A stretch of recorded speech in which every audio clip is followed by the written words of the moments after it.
నమస్తే. జై భవానీ. నేను మీ కృష్ణారెడ్డి ఉమ్మడి. ఈరోజు పొద్దున్నే ఉదయాన్నే న్యూస్ పేపర్ చూశాను, వార్త.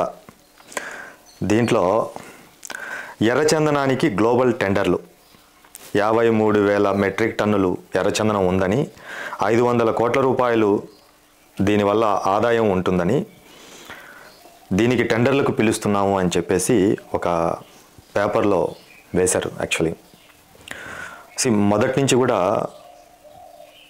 నాకు ప్రాంతీయ ప్రేమ, అభిమానము, అభివృద్ధి జరగాలనే కోరిక ఎక్కువ.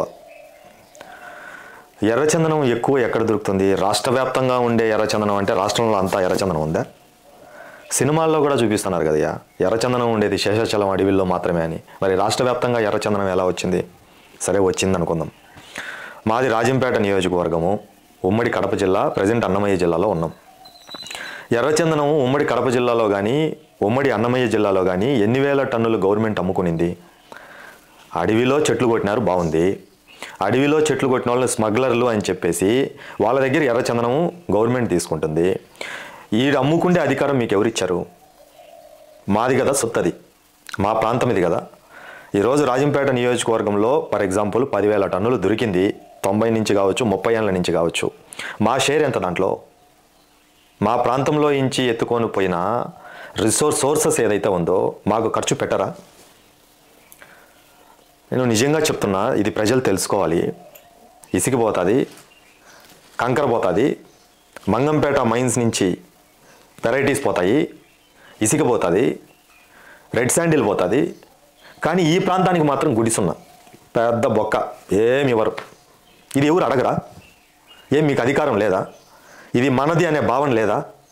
మీరు ఊరికే పిల్లల్ని చదివించుకొని పోయి ఏడన్నా ఇతర రాష్ట్రాల్లో బతుకుతారా? మీ పిల్లల్ని ఏనే బతకాలి బాగా అనుకుంటారా? ఒకసారి మీరు ఆలోచించుకోండి. I'm seriously saying.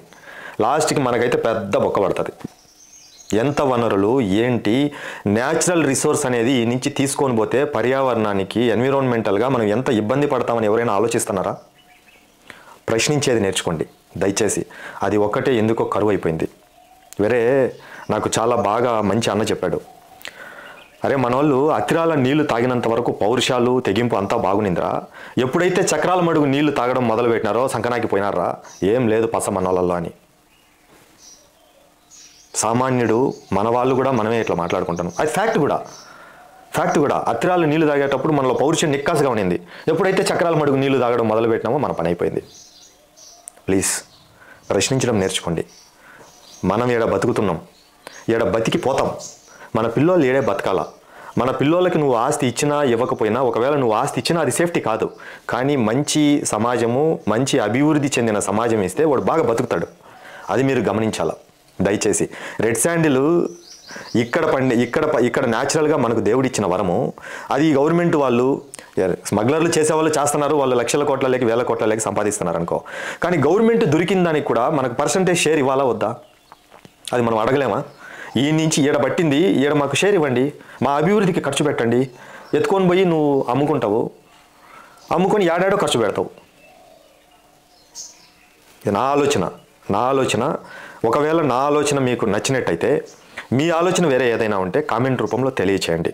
లేదు నా నుంచి మీరు ఏదైనా వీడియోలు ఎక్స్పెక్ట్ చేస్తే ఆ మ్యాటరు, ఆ కంటెంట్ కూడా కింద కామెంట్ రూపంలో తెలియచేయండి. జై భవానీ, జై హింద్.